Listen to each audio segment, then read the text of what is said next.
ladies and gentlemen, it is 4:30, so we'll go ahead and get the work session up and going. Thanks everybody for being here. Before we tackle through the agenda, a couple of announcements. First is tomorrow's election day. It is not early voting for the election at election day. It is go to your precinct location, and the Secretary of State site has a great My Voter Place site. All you can do is type in your name, your date of birth, and the county that you live in, and it'll tell you exactly where you're supposed to vote. Brian would love for me to make sure I say that because everybody will still show up where early voting was, and it is not a precinct on election day. So if you haven't already voted, be sure to do so. Our election staff, I know that Stacy's not here tonight because they're covered up trying to get everything ready, but I do want to commend them for what an incredible job that the poll workers and her staff have done. They've already voted as many, if not slightly more, in this presidential election than 4 years ago, the total number of voters, and we haven't even reached election day yet. So in early voting alone, they had over 14,000 that came in for early voting, and then they've received back over 800 absentees. So you're right at the number of the total number of votes that was in the 2020 presidential election before we've even reached the Tuesday. So there's a chance this could be a significant record-breaking year in voter turnout, which is regardless of what side of the aisle you're on, just that people are speaking up and coming out and voting is incredible. Second is another exciting piece of news. We are joined tonight with Dr. Robbie Westbrook. Now he has told me I can't call him doctor, but Dr. Robbie Westbrook is here with us. Robbie has came over to join our team and take over as our EMA director. Robbie comes with, if anybody that's ever worked in public safety, whether you're EMA, fire, law enforcement, significantly knows how incredible of an asset he is to have to the county. He has taught emergency management to just about every emergency management agency within the state of Georgia.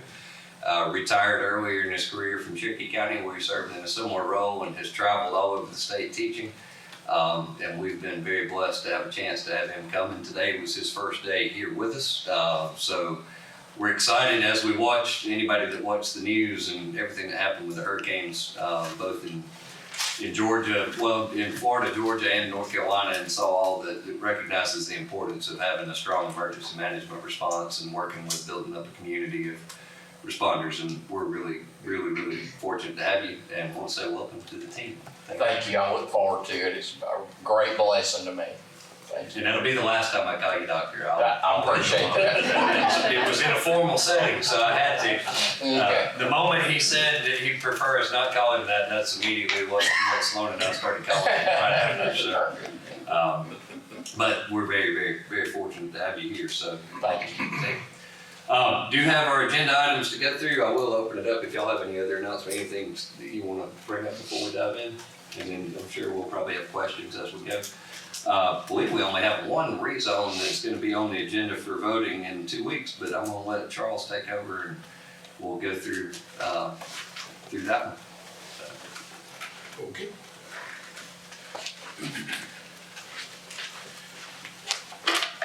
Good evening.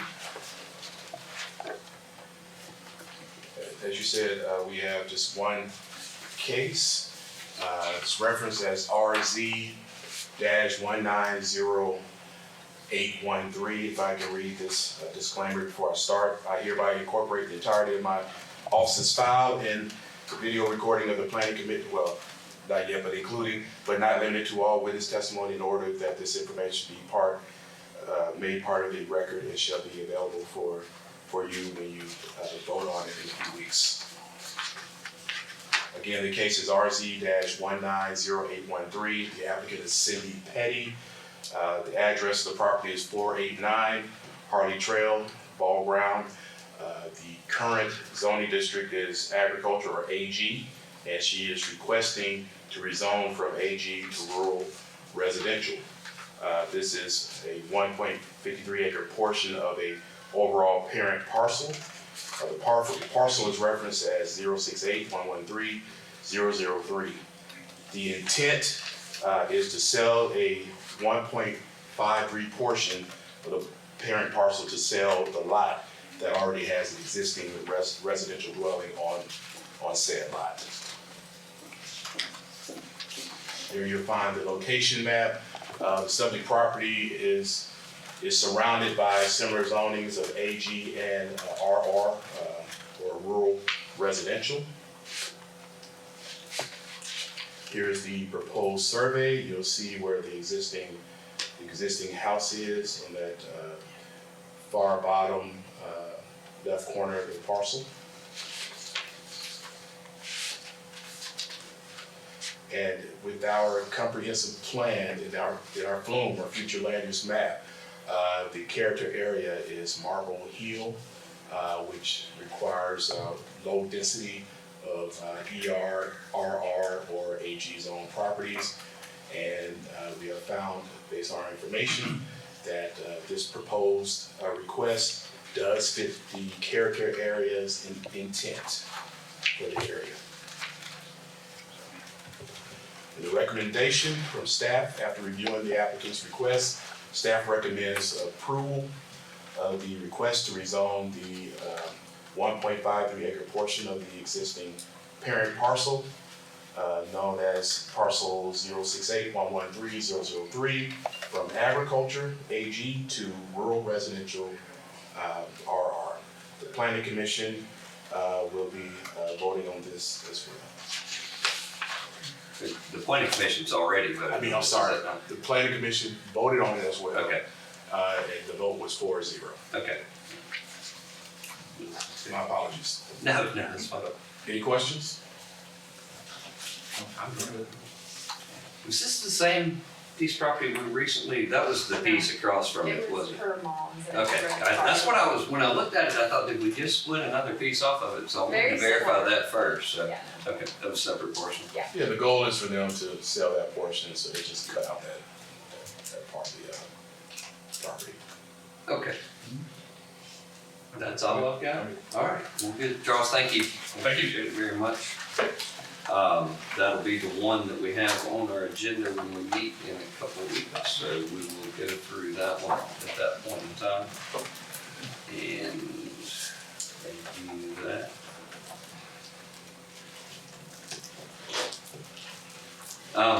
So the next item on the agenda, I'll give it just a tiny bit of explanation, so I know that anybody that read this on the agenda might have kind of scratched their head trying to figure it out.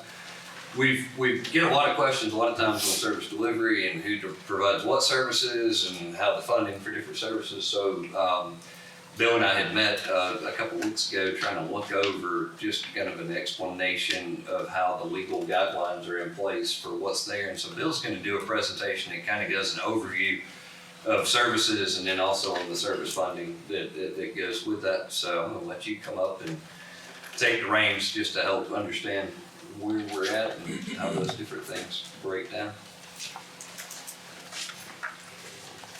The best news today that I have for you is I have closer to 150 slides than 300 slides. So, overview of services and services funding guidelines in Georgia. And service delivery is basically concerns how counties and municipalities provide, fund, and document services. Here in Georgia, services and service funding guidelines, as Chris indicated, means the service delivery strategy that is set out in Georgia law. And the service delivery strategy is set out in these particular provisions of the Georgia Code. Now, the service delivery strategy, which is set out here, is, I can't hardly read that. So I'll have to come up a little closer. Maybe I've come to do it from your place. I'm afraid I might have to. The strategy shall promote the delivery of local government services in the most efficient, effective, and responsive manner. Thank you.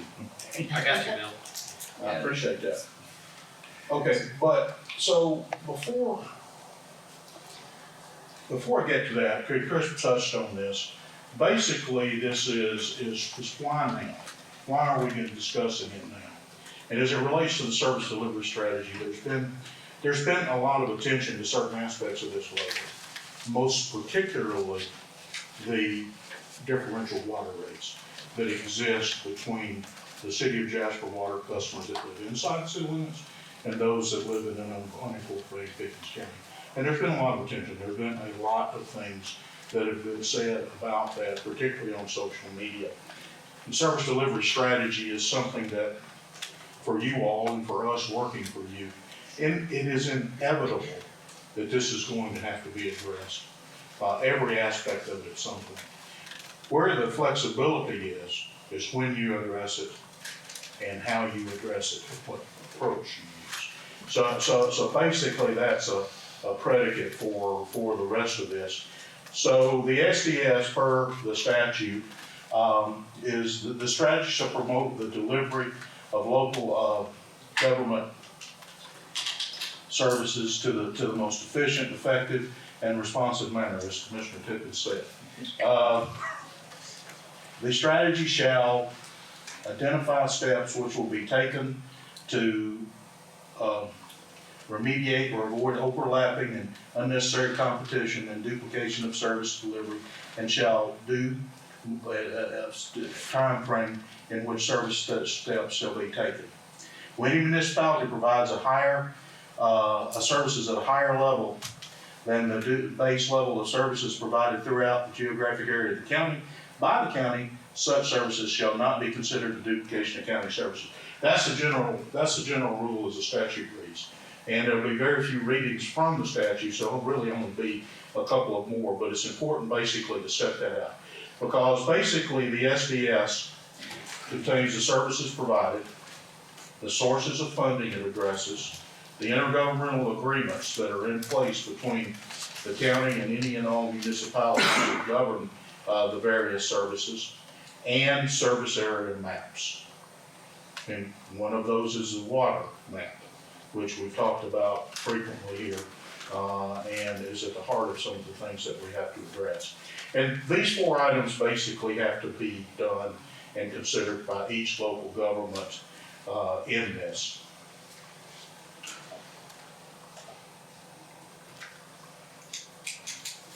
So generally, the SDS filing is due every 10 years. However, there are exceptions, and we'll be getting into that. So the history, Pickens County, past and future as it relates to the service delivery strategy. Some of this is very important. In 1999, there was the first SDS filing. In 2001, there were some amendments. In 2003, there were some amendments. In 2008, there was an SDS filing. And then pursuant to the 10-year rule in 2018, there was a SDS filing then. And we're going to basically stop right there and put a hold on the time frame of this as we walk through a couple of things. And our position, and this is nothing new. We've stated this before, we've stated it in public record, and as we'll see just in a minute, we stated it and talked about it extensively in the 2022 loss negotiations. But our position is, as it relates to the 2018 SDS,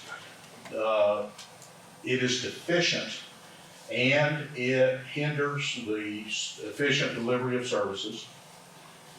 It creates inequities in taxes and in charges for services. It causes ambiguities in service across the coverage areas, and it hinders compliance with the law, particularly Georgia law with regard to the reporting on the services and service delivery. Now, if we come back to the timeline where we left off at 2018 with the SDS filing, we need, as I mentioned, we need to basically log into this timeline, the 2022 lost negotiations. In these negotiations, there were, at some point in time, y'all were all there or you saw this. We tried very hard throughout the entire process to have service delivery addressed. And the reason why is because lost, the local option sales tax, and service delivery principles are really, really, really heavily integrated. And because we had such a strong position on the deficiencies of the prior SDS or the one that exists now, we thought that was a great opportunity to try to address it. We tried to address it at the beginning, we tried to address it in the middle, and we tried to address it during mediation. And we just basically had no willingness of cooperation to address any of these matters. Even though there are the deficiencies, some of them are extremely superficial. So we put another time hold on after the 2022 loss negotiations, because in those, we proposed a fix. And it was amended, modified SDS that basically refreshed existing IGAs, created new IGAs where there are new IGAs that are required. I'll say this about the IGAs, that the law requires that IGAs be listed, as I said, in the SDS strategy. Of all the things that are going on in Pickens County in that first box, the 2018 SDS strategy does not list a single IGA. So that's a very, very basic example of why this has really got to be fixed. Updating surface area maps. The water map needs to be updated. We need to take a really close look at the fire services map and some other things as well. And we propose fixing tax inequities as it relates to the things that are going on there. And the fifth piece, and the one that's highlighted by recent developments, is fixing service charges inequities. And one of the ones that I indicated was the water rate differential. So that is the fix that we tried back then. Nothing is different today in terms of what we need to accomplish. And so for our purposes, the county's purposes, I think it's good to break this into two parts, to bifurcate it between water services and all other services. Particularly as it relates to the differential charges between unincorporated and Jasper residents on Jasper City water charges. Because you can basically look at this and consider it and make your decisions on this basis, and we'll get to that in a minute, about what you do. Now on the water services, and this is one of those where it's important to basically consider the text of it. And that's the statute that it comes in. The strategy, it means the service delivery strategy, shall provide that water or sewer fees charged to customers located outside the geographic boundaries of a service provider. That's talking about Jasper and unincorporated users. There are people in this room that are unincorporated users of Jasper Water. It goes on to say, shall not be arbitrarily higher than the fees charged to customers receiving such services which are located within the geographic boundaries of the service provider. That's pretty little, it's pretty clear. Now the key concept in that is arbitrarily higher. And that's where basically a lot of the heavy lifting comes in terms of having this sorted out. But that's the statute. The statute's pretty clear on its face.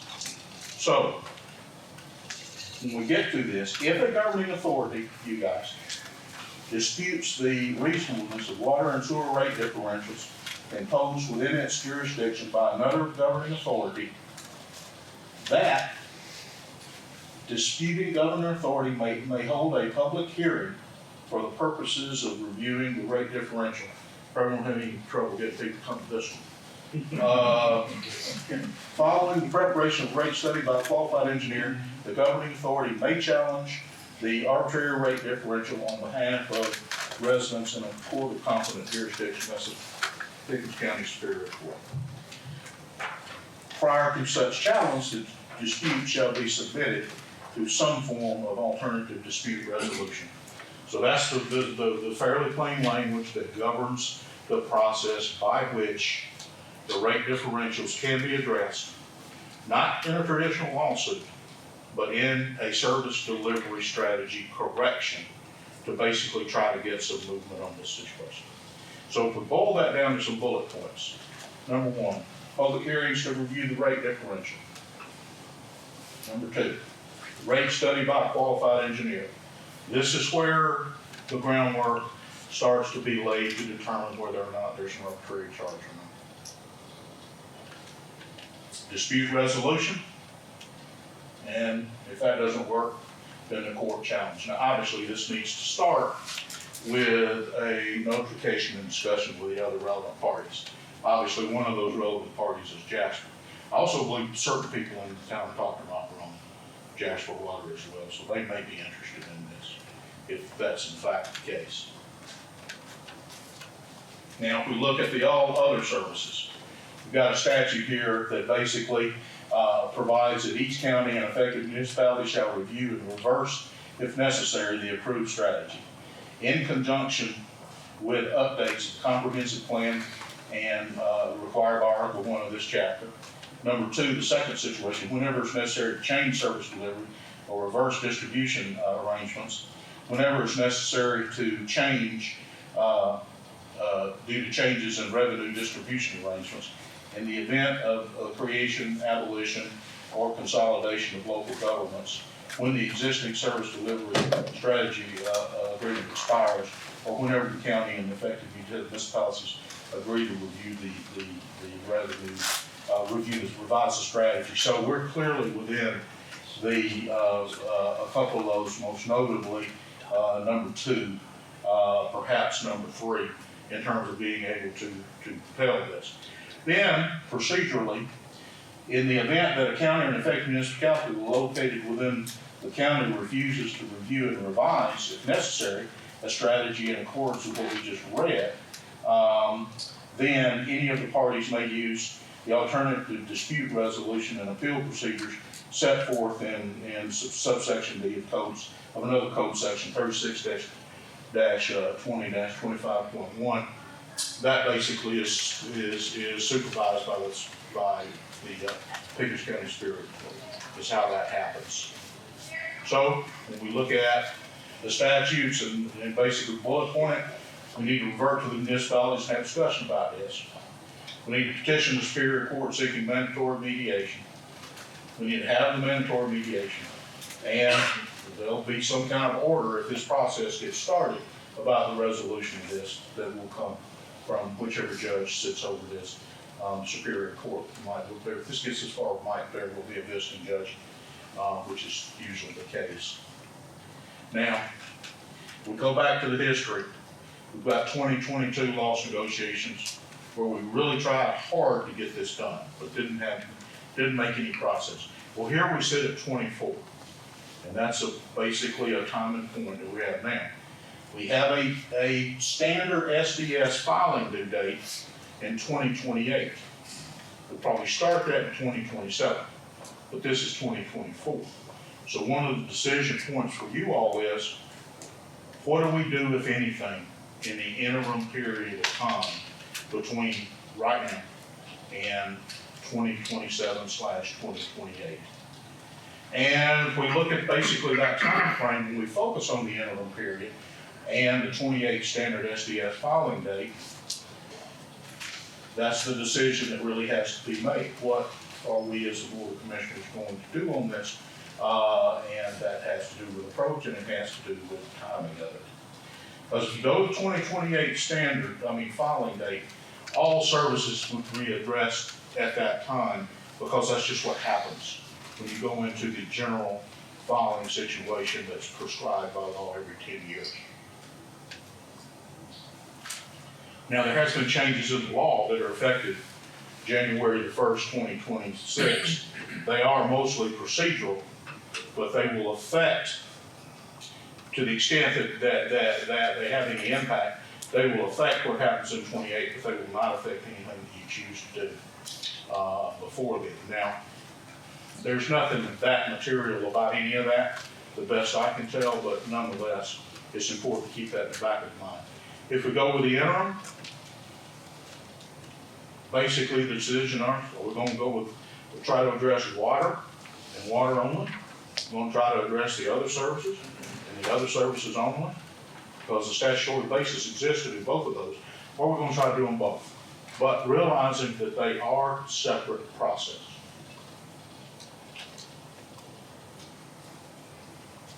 What we really need, be it in the short term, intermediate term, or in 27/28, is we really got to fix this situation.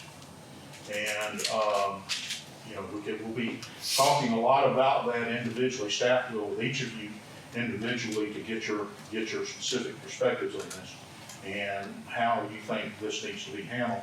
And then we can progress on that basis and keep modifying this and drilling down on it as we go into the future.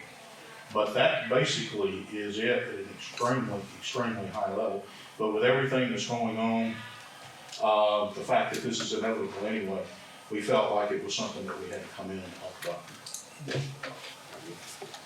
I know we'll open up if y'all got questions for Bill. I know one of the statements is, if you were here for our board meeting in September, I believe it was, where we had public comment, and public comment was specific to water rates and people that were sitting with water customers that lived in unincorporated Pickens County that were talking about the significant increase that was there. And I spoke in the public comments. I know whether we collectively agreed, I did speak and say that we needed to take a look at it, we needed to review it, and we needed to try to figure out what we could do on behalf of our citizens to look at it. That's one of the reasons for doing the deep dive into looking at it and trying to see how or what approaches were there. I felt like it was good for us to all be on the same page as to what the law said. Yeah. I know it's kind of unorthodox to have a presentation about, but at the same time, it's the way that we can all get on the same page to look at how we move forward. Yeah. In a transparent way. I mean, this is a conversation that needs to happen. So that way we can go. But if you guys have any questions for Bill, open it up. I have one for you first. So the discussion about having a conversation with the city manager and the existing elected body in Jasper, has any of that happened yet? Not in an official, not sitting down to say, look, here's where we are. Since the loss, we did try it in the lost, and I know that we now have a different city manager and a different mayor than what we had during those original conversations that were going on then. But no, we were kind of getting to a point and trying to get to the right time as to when was the appropriate time to have that conversation. Make sure that was the direction that as a board that we wanted to pursue as the first step. And number two, one of your slides detailed kind of step-by-step, public hearing, hired engineer to come in. Do those things happen concurrently, or does it have to be one right after the other? The statute reads, lists those actions consecutively. I don't know how clear that is, if they can overlap or not. The statute infers to me that and the statute reads that you may have a public hearing.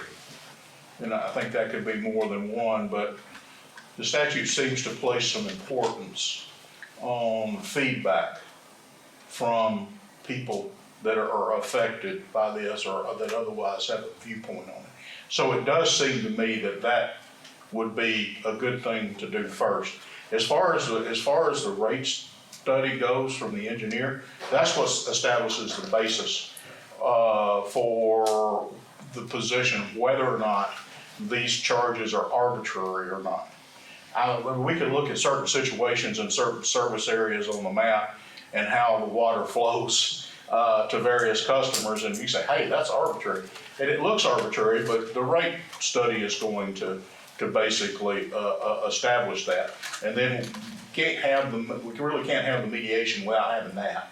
That was my question. Yeah, so and then if the mediation is successful, I mean, certainly in the perfect world here, we'd be able to get this resolved without having to do any of those formal steps. But we haven't had any luck in the past, at least in the loss situation, in doing that. So here we are at some point in time of whenever you decide, this is we need to pursue this again. Just my opinion, right? I don't know if I can legally say that. We got to do something. I'm a huge fan of having a conversation first, but we got to. We were mandated by law to deal with this in 28.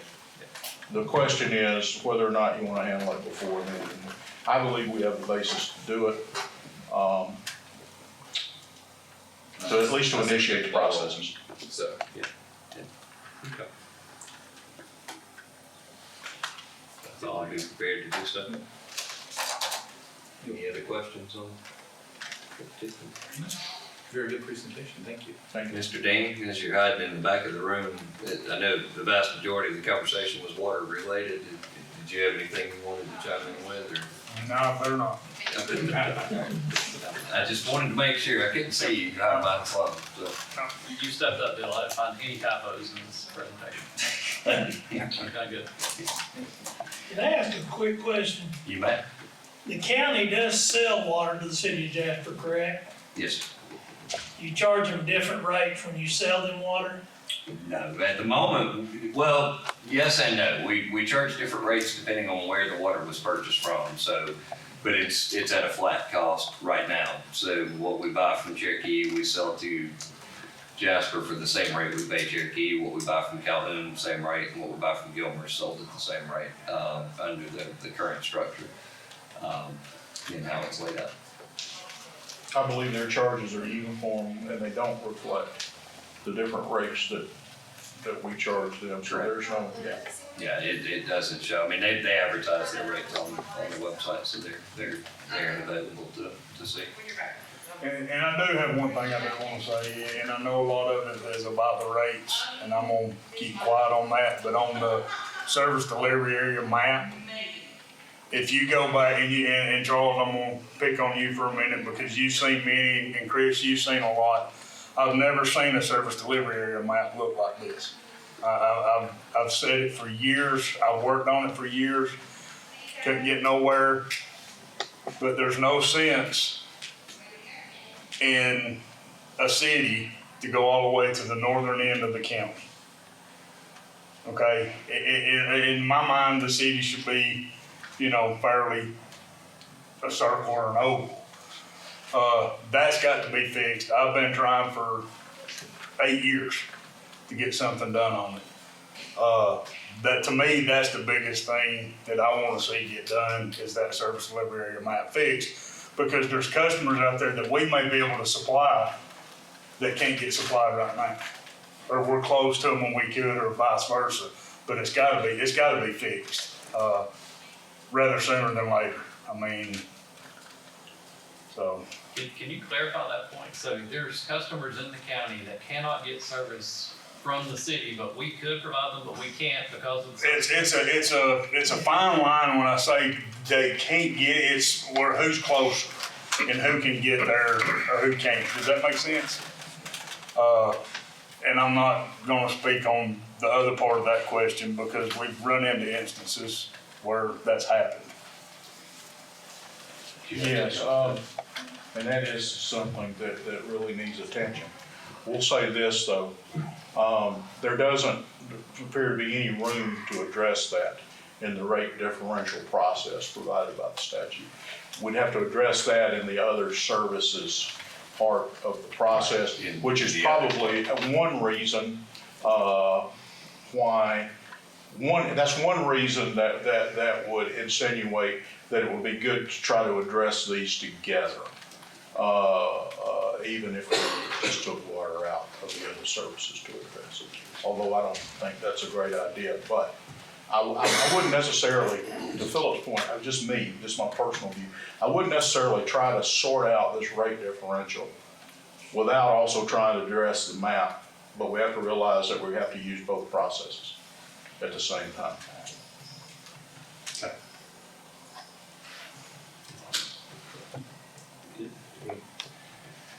I bet nobody's ever thought dealing with trying to put a three-way stop at an intersection would be the simpler of the topics to discuss, but we move into a simpler. I know Kirk had been reached out to by some residents in the area of Wilkie and Buchanan Road, which is in the Marble Hill area over in the East District. There's a paved stretch of road where Wilkie Road goes through, and there's an area where we've been working on trying to improve Buchanan Road to upgrade to a chip seal. I know a lot of the widening was done this year. We'll come back and finish doing the prep work throughout the year, and then whenever paving season opens back up in the spring, we'll be able to come in and chip seal that.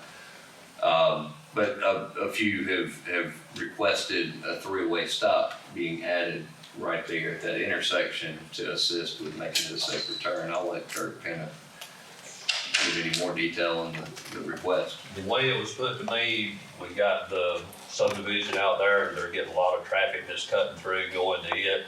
I know there's a bus that stops right there at that intersection, and if you're coming from 53 toward it, there's kind of a hump there, it kind of makes a blind hill. If you pull up on the bus to Wilkie back to the right, it's kind of a blind hill right there. They're just thinking it will probably make it safer, you know, if you had a stop sign there where everybody stopped, because if you're coming out of there and turning back to the left, you may be pulling right out in front of somebody that's coming across that blind hill. That was their main concern. And it's, you know, both roads, you know, they're fairly small. This isn't like we're putting a three-way stop on 53 or something like that. They're both, you know, should be slower speed limit roads, you know, whether that's what they're running out there or not, you know, is another discussion. But that's something else too, you know, that's wanting to kind of slow them down as they're coming through there.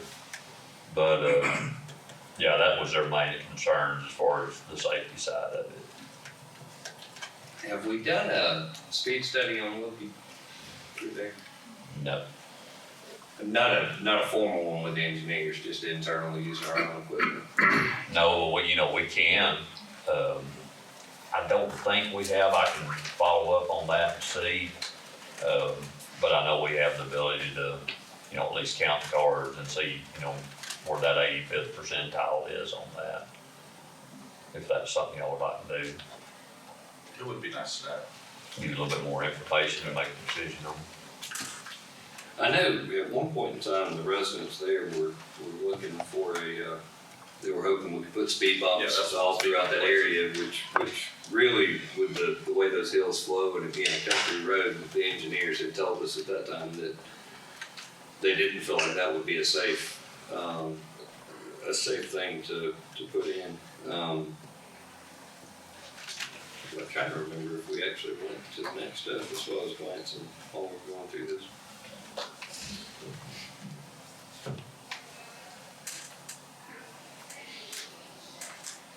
Yeah, I don't see where we did. But I think that might be a good next step to have that so that we get a little bit more formal approach to what that speed is. Because if they are approaching that intersection at a high rate of speed, the stop sign might create a false sense of security to where you feel like, well, they've got a stop sign, it's safe for me to pull out now. And if they're driving 10 or 15 miles per hour faster than what they were supposed to be, then it could potentially create that kind of false That's a possibility false as sense well. of security. I don't know how you guys feel about that before we. I'll drive up there and look at it, because I don't know that road terribly well, so. If we, and then, I mean, we're meeting in 2 weeks, we wouldn't be able to vote to approve it for the next 2 weeks anyway. I think if we went ahead and got a speed study, at least get a week's worth of data so that we can show a full week's worth of data on it, and then get either yourself or Nathan to send it to all the boards so that they can have a chance to review it. I think we can make a little bit more informed vote when we come together in 2 weeks. That'll work. Does that work for you guys? Yeah. You have any other questions? So, All right, we'll move on. Thank you, Kirk. I appreciate that time. The next item on the agenda was discussion of the 2025 Board of Commissions on this new meeting. Actually, no, it's not. I'm sorry. I've skipped over the budget process before. We were going to talk about budget process. I'm looking at two different sheets. This is why I usually keep my cheat sheet on the PowerPoint so I can see it, but if I'm looking at it and relying on myself, I'll mess up. As far as explaining the budget process is really just to describe an ad's being sent this week to the paper. We'll have our first public hearing on the budget on November the 18th, where we'll present the full budget, the full packet. That's when it will become available for public inspection. It'll be here in the office. All we're required by law is to do one public hearing. We've typically in the last few years done two, just so that you guys have a chance between the first reading of that public hearing. If there is questions, if there's something that needs to be tweaked or adjusted, we come back and do a second public hearing. That'll be on December the 2nd.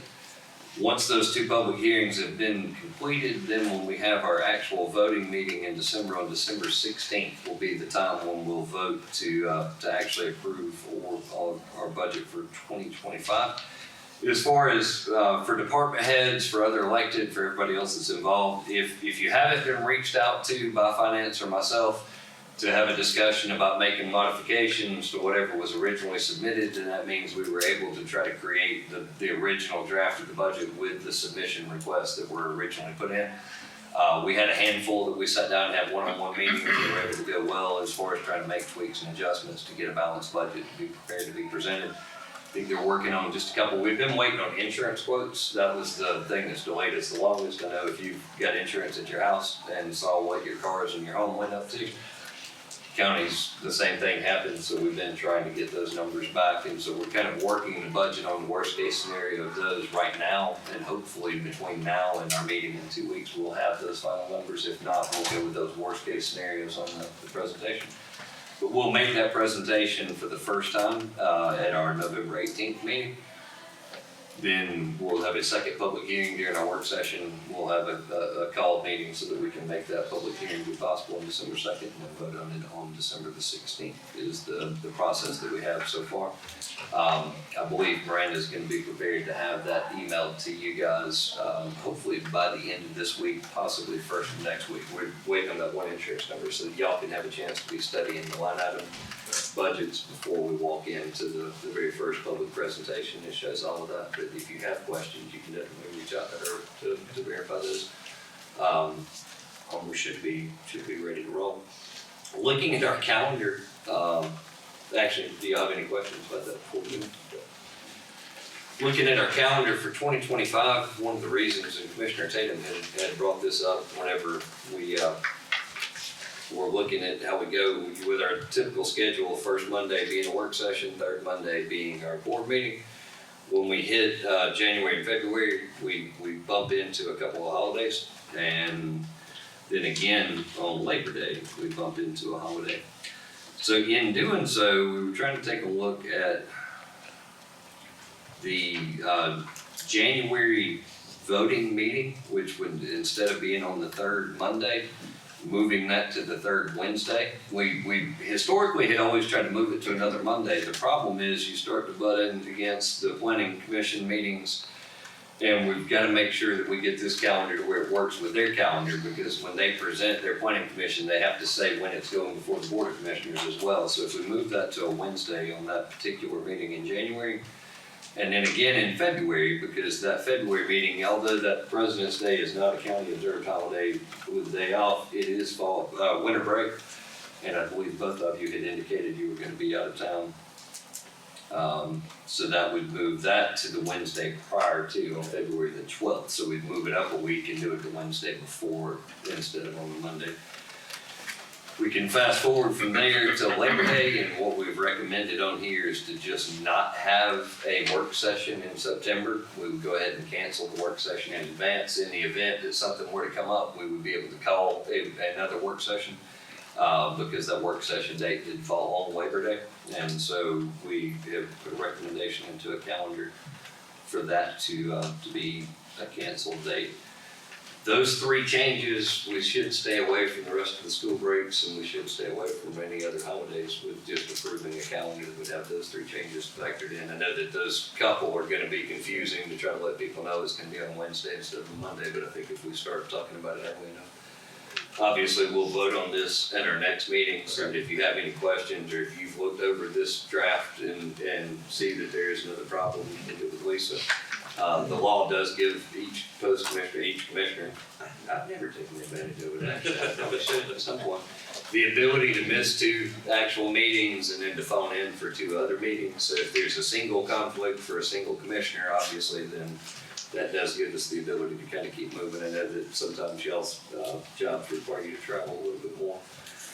But this, I think, gets us to the least number of conflicts based on the original calendars that were submitted. But that's just to get it in your hands so that you can review it. And then when we meet in our next vote on it in November, and get that to officially be approved. so that the planning and development staff can make sure it's included in their packets, because January and February start to get effective Yeah, really soon, I so. have to run, actually I have to run my, December ads on November 15th is when I have to get them in progress, so Christie doesn't kill me. Okay, So I know that y'all vote that Monday. yeah, we won't vote till the Monday after, but that'll just affect that January meeting. If so. anything changes, yeah. Okay. Yeah, we don't have a formal call meeting, so we can't vote on it tonight. No, It'll no, have to be in 2 I, weeks. yeah, seriously. All right. Any other items that y'all see that we need to discuss? Any departments that have something that you need to update the board on that I've missed? I know department heads are normally just eagerly chomping at the bits to want to get up and talk while Mary's scanning the room with her camera, so. We will have a very packed agenda in our next meeting in 2 weeks. We're gonna be doing our finance report, we'll be doing that first public hearing on our budget for 2025, and a few different resolution items that will be voted on during that particular time. So we will have a pretty solid agenda in November, and then December typically is a pretty big agenda with the approval of the budget at that point in time. So we do have a busy couple months coming up, and it's the holiday season's coming up. We're hoping everyone's excited for upcoming Thanksgiving. I know we'll have one more meeting between now and then. The county-wide Christmas luncheon will be on December the 5th for all the departments to attend. So I think that Ms. Wheeler got that emailed out to all department heads and to the board as well. Getting excited for a good, I know Paula and her team have been working to help prepare for that. So that's all I have. Still have anything further? Good talk, good talk. Yeah. Good discussion. Well, with that, we'll go into adjourn the work session, and thank everybody for being here.